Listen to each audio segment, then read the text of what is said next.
Have you ever met a person in life that you thought might be an angel?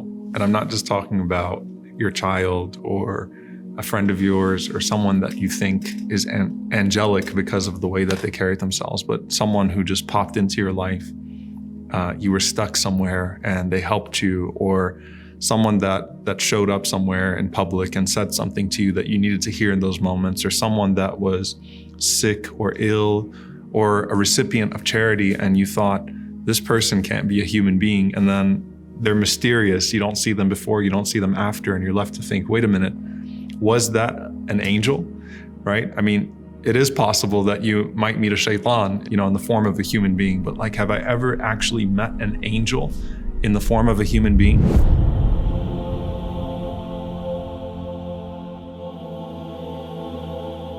There's a hadith of the Prophet ﷺ where he talks about these three men from Bani Israel. And they were contemporaries, as is made clear in the hadith. And the Prophet ﷺ said there was a bald man, a man who was a leper, and a man who was blind.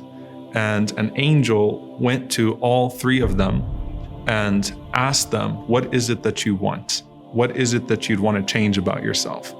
And the leper said that I would want to have good skin because the people feel an aversion towards me because of my leprosy.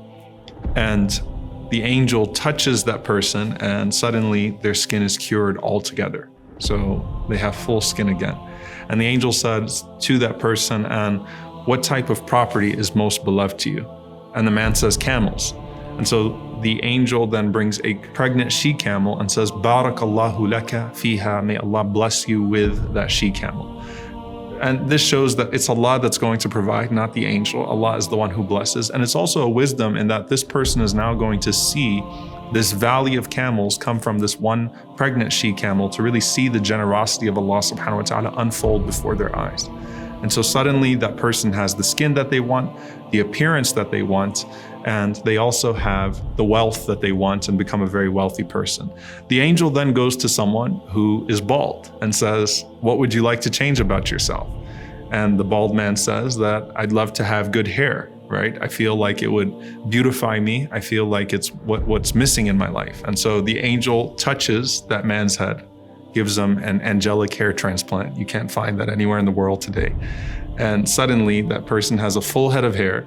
And the angel then says to the man, and what type of property is most beloved to you? And the man says, cows. So the same thing happens. A pregnant cow is given and the angel says, Barakallahu laka fiha, may Allah bless you with it. And suddenly he has an entire plot of cows. And then he goes to a person who is blind. And we know that that is a very specific type of test. There are multiple rewards that you find in the hadith for the person that is blind and patient with Allah subhanahu wa ta'ala. Many scholars who suffered from this. And says to the blind man, what would you like? He said, I'd love to have my eyesight back, my vision back. And so the angel wipes his eyes and suddenly he can see again. And then he says to him, and what's the most beloved of property to you? He says sheep, which is very simple, right? If you think about it. So he's given a pregnant sheep and that gives birth to an entire plot of sheep. And so he's got his entire property in front of him that he can work with and that he can deal with. And so each one has their herd now. And they have their property and they have the appearance that they want and they have the blessings that they want. The Prophet ﷺ says that then the angel comes back to each one of those people in the same human form as they were before. So to the leper, the angel shows up with leprosy, a human being with leprosy that's also poor. To the one who was bald, the angel shows up looking like the person used to look, also poor. And for the one who was blind, the angel also shows up in the form of a blind man that's also needy. And as that angel shows up to each one of them, the angel asks them for support. The leper and the bald man deny that they used to be poor, and they say that, that I earned this, and they basically shoo the man away. And the angel responds in the form of that man and says, aren't you the person that used to be such and such? Weren't you once in need?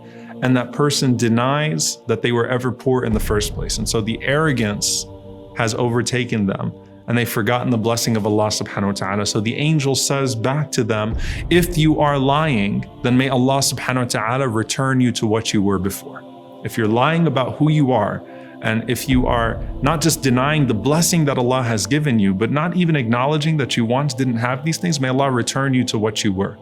But the blind man passed the test. The Prophet ﷺ said the blind man, as soon as he saw that person in his own form that he used to be, he says to the man, who is of course an angel, go ahead and take from this property whatever you want, for I was once like you and Allah subhanahu wa ta'ala provided for me. So it's all yours. Whatever you want, go ahead and take it. And subhanAllah, the scholars say this is the one out of the three that actually had the most severe predicament, right?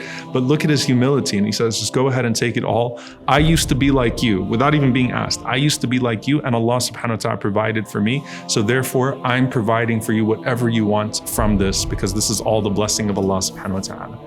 And the angel responds and says, keep your property with you. فَقَدْ رَضِيَ اللَّهُ عَنْكَ وَسَخِطَ عَلَى صَاحِبَيْكَ. Keep your property with you, because verily Allah is pleased with you and angry with your two companions. And so the two companions lost everything that they had and were restored back to their position with the dua of the angel.